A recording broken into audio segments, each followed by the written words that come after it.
What? What? What? Jesus! What? What is it? What? If this is just going to be you pointing out how woke Watch Dogs 2's was, then I'm out. I'm not getting involved. No, hang on, stay with me. Can I do the song? Really? Yeah. Can I please just do the song? You're going to offend everybody. That is the idea. When Ubisoft was gay. I am sure the Andy Pants of this world will dissect exactly what went on in 2016 with Watch Dogs 2. I am actually genuinely surprised how strong that movement is in the game considering the year. I think all of that sort of gathered momentum 2020, 2021. But this is San Francisco, so all got to be taken with a pinch of salt. And this is Watch Dogs 2 running on my PC. By the way, can we fix this outfit and vehicle out, please? I thought you'd never ask. America!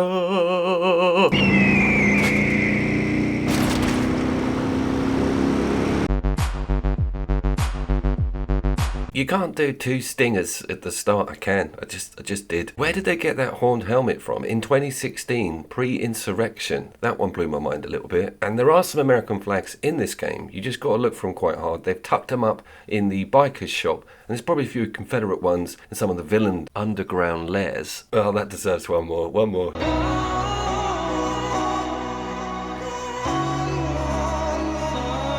That wasn't a stinger, that was you just perving over Eve's backside. This game is reviewed at 9 out of 10 on Steam, which is pretty amazing, and it's considered the strongest of the 3 Watch Dogs games. I do want to get my hands on the first one, and this game sits on PSN Extra as well as Game Pass, so you can try this over on Sony for next to nothing. But as with all the When Ubisoft Were Good videos, it doesn't run as well on the PlayStation 5 as you can get it going over on a PC because there has been no 9th gen update on the Sony side. Fuck you!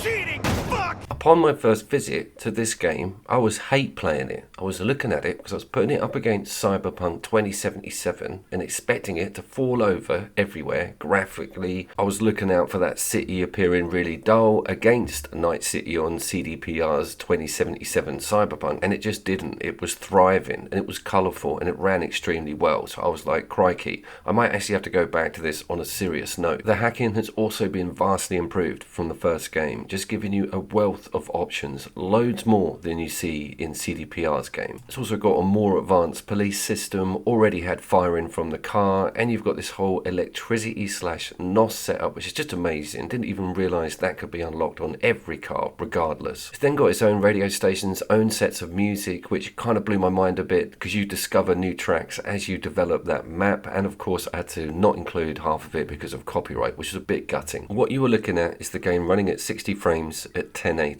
With the majority of the sliders up to ultra. I had to do a bit of meddling because the trees and the water sort of messed around with my performance. The game also comes with a high definition texture pack download, a bit like Fallout 4 on the old PC as well. And this has a slider which is a percentage. By putting some of my things down on high, I managed to get that percentage up to 75%. Everything looks extremely crisp and organic. This goes down to a lot of the smoke and shadows and of course these vehicles, which kind of grew on me. It seems like there's not that big a variety, but the more you play it, the more gets snuck in front of you. You can also go full-blown trade and buy your own vehicles which are called in on that app, and that goes across the board, even for boats and motorcycles. But I think most of the attraction, and there is a certain amount of this in Cyberpunk, is on-the-fly hacking and things you can do to people pursuing you, or even people in front of you, or even to inanimate roadblocks or obstacles or light fixtures. Everything can be tampered with to a certain point. Now, anybody who I've showed this game to are like, what is that line? How do you handle having that line coming out, pointing at things all the time and sort of flashing stuff, making it look like it's not really an engine? It's a horrendous highlighting system, I will give you that. But there kind of is no other way to really use a clever mechanic like that. It hugs the nearest piece of furniture or vehicle and just automatically allows you to hit that L1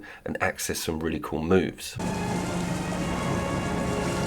The vehicle variety is also really welcomed, with loads of different boats and sailboats. That also goes to the motorcycle department with scramblers, speed bikes, and of course your obligatory chopper. I think some people would also swing around and say that map's quite small compared to what's out there on the GT front, but I think it's variety that is really the seller and how much they've stuffed into it. We will get to that. This is a little bit like the Red Dead 2 situation, where that main campaign is great, but there's also a wealth to do alongside it. That's my only analogy with Watch Dogs 2 and Red Dead Redemption 2. Please don't put anything in the comments.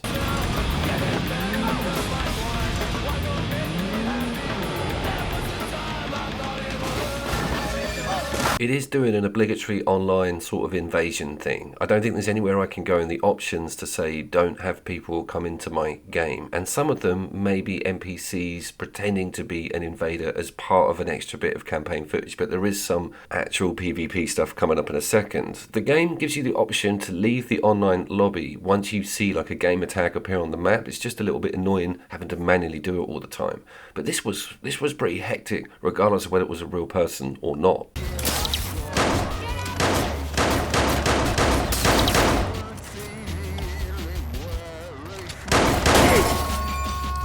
The karting minigames, I was so surprised at how much they've put into this. You remember me talking about that NOS? It's on X and you just get to use it on every lap. There is some strategy. They handle completely differently and you can start getting better batteries for the dude that puts them on. And there's different tracks all over the map. That one knocked me back a bit. I thought this was just going to be some standard tack on, but it's a whole rabbit hole in itself.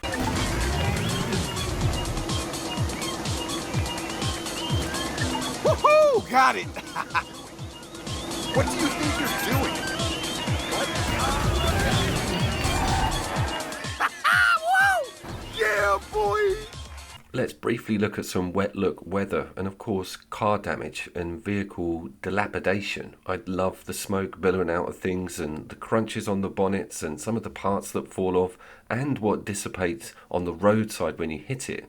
When it's going full pelt with the rain, you're being chased by police, you're hacking bollards, you kind of get a little bit of the feels. And combined with a half decent radio station, you do almost start thinking, wow, I remember when Ubisoft were good.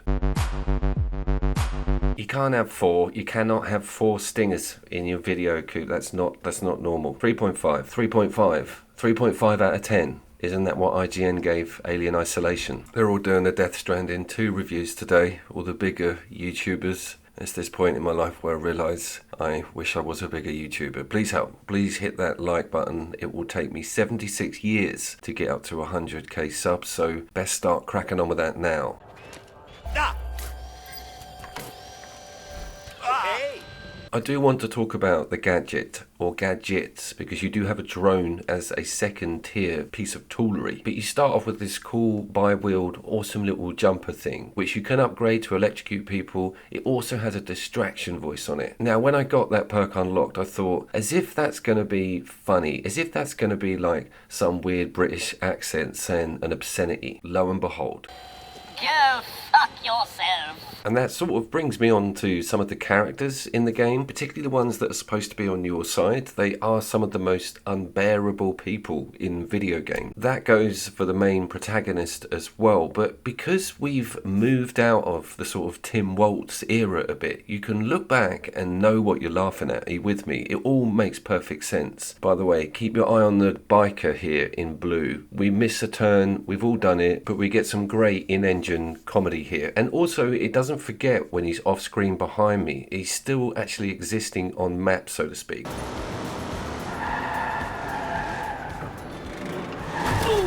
I think a lot of that in-engine slapstick is obviously deliberate, but they really utilise it when it comes to the combat, be it range or be it close quarters, electrifying the guards, blowing stuff up, distracting people. Not actually having to get your hands dirty is so much fun, and utilising new moves or thinking about what moves you could unlock is a massive incentive to keep playing.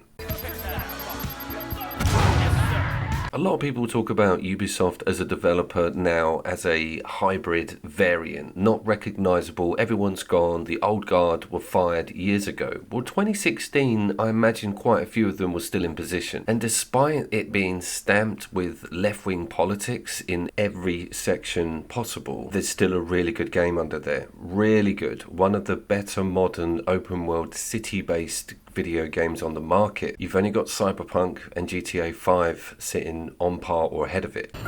Congratulations again. Enjoy a bonus of $1,000. What? $1,000? Well, this ain't going alimony. Happy hour, here I come. That brings me over to Legion. Now, I was lucky enough to play that on a PlayStation 5. That's the third game in the series, and it's based in a futuristic London. It was one of my worst performing videos of 2024. I also got slapped with loads of filthy copyright claims, which I've got to be super careful on this video. Some of them might slip through. Please like and sub, help a struggling YouTuber out. The gist of that Legion game was that you played as these different characters. It was so weird. There was no ownership with anybody. It was semi-devoid of left-wing politics, but it wasn't completely eradicated. And they sort of dumbed down a lot of the hacking mechanics. I'm not going to say I'll be doing this video again in 5 years because everyone realizes it was amazing, because that's just not the case. But I think the brand could do with a rework and a relaunch under Tencent, the Chinese company that now owns a quarter of Ubisoft. You've got it good. This is going to sound really crazy, but Tencent could well push Ubisoft into making a video game that everybody wants to buy and play, that's kind of devoid of any political message and is just a really good, addictive open world. People would see how good that video game is and actually buy it with money from their wallet, Ubisoft. I know this sounds like witchcraft. China had 6 million millionaires in it. In 2023, I imagine that number's increased. Those guys love a bit of Wonga, considering they're a bunch of communists. Local units, a civilian near your location is wanted for assault with a deadly weapon. Proceed with caution.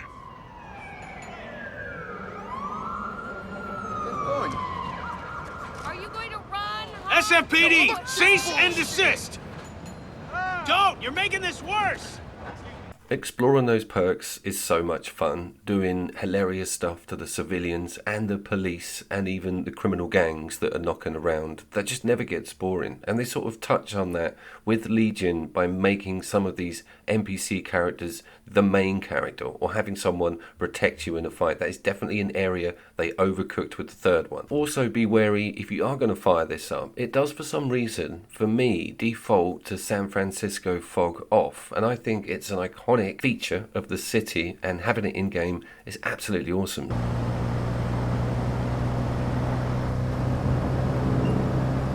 So I think my message with this video is you may have avoided this because of the reasons we've been talking about earlier, and exactly the same thing may have happened with you in Alan Wake 2 also. The grifters did a really good job of making sure everyone thought that was woke AF because of the main protagonist switch out, but just beneath the surface of that is an absolutely amazing video game, and I will link in description and annotate. AC Shadows needs to be either my next video or in the pipeline, and I will get on with that. I'm just about to get my hands on what seems to be an abundance of pre-owned copies. I will also link the When Ubisoft Was Good playlist and the most recent Division 2 video, which I would love your feedback on. My name was, of course, Couch Coop, and I will see you down there. America!